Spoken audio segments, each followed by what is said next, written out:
In the last video, we covered the biological piece of the biopsychosocial cultural model. Now let's move on to the psychological piece.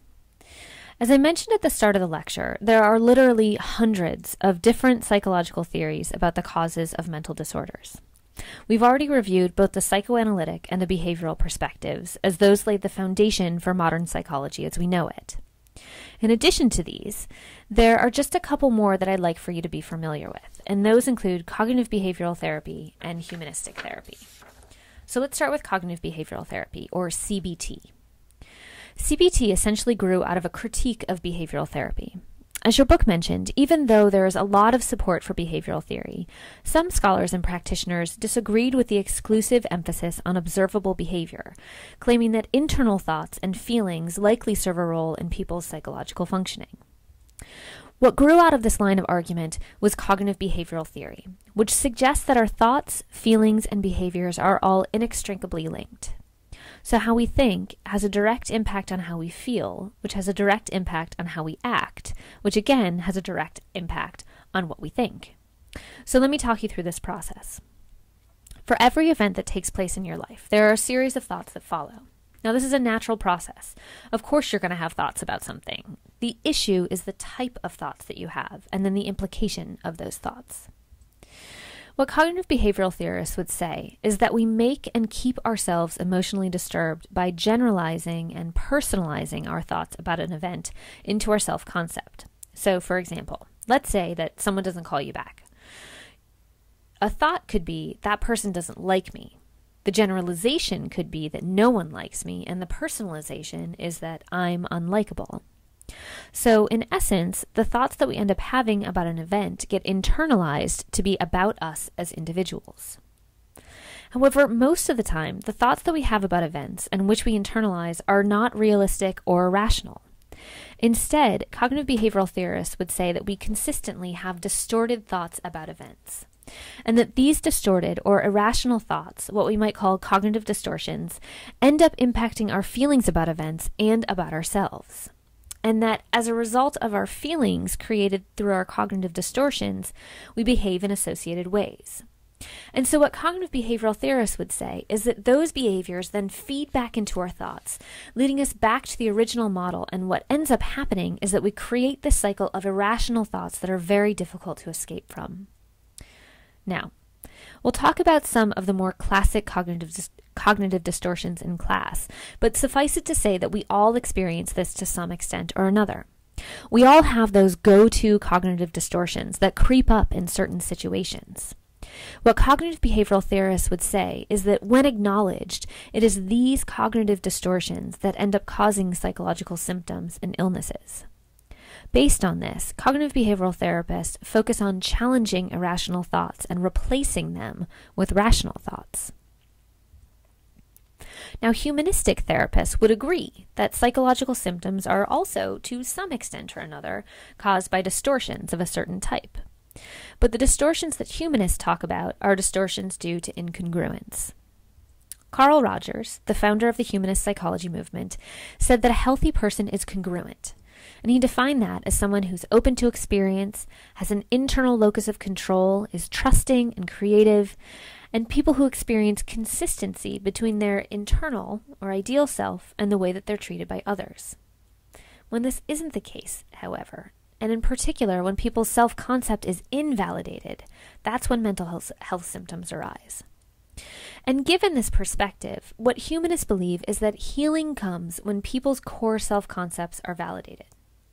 The way this is achieved is through the formation of an effective relationship between client and therapist. And so what Rogers said was that if I can provide a certain type of relationship, the other person will discover within himself the capacity to use that relationship for growth, and change and personal development will occur.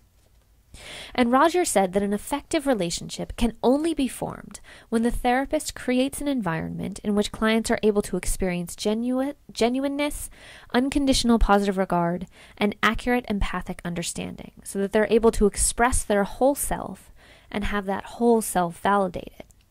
Again, As we go through the various types of disorders, we'll talk a bit more about how these different psychological approaches are applied in treatment. What you'll find more times than not is that practitioners most often use a combination of techniques across a variety of approaches in order to develop the most effective treatment for each individual client. The next piece of the multidimensional approach is social factors, and there's a lot that we could go into here, including Bandura's work on social learning theory and attachment theory and research on social support networks and their link to mental health. But the bigger take-home message I want you to acknowledge in terms of social contributions to mental disorders is that because all individuals exist within a system or collective, the symptoms of psychological disorders also exist within symptoms. This is what I was mentioning in class about Uri Bronfenbrenner's ecological model, which essentially states that rather than thinking about mental health or mental illness as residing within individuals, we should instead think of them as residing within systems. So rather than thinking that a person has depression, we would instead buy into the idea that because of the system in which the person resides, he or she has had to take on the symptoms of depression. That there is something about that system that causes that individual to experience those symptoms. And most of the time, the factor that causes that individual to experience those symptoms is another person or several other people.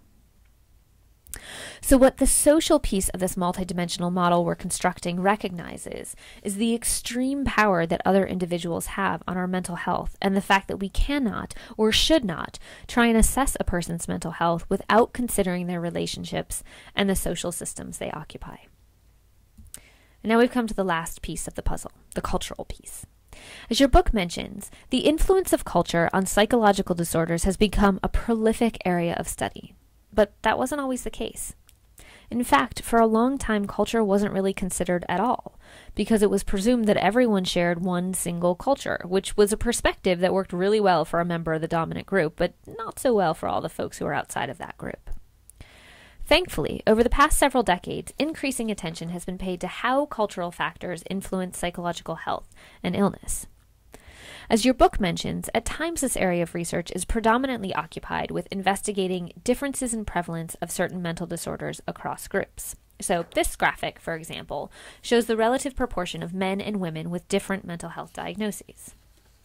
However, now the focus has shifted to try and understand why it is that different groups experience different rates of mental disorders.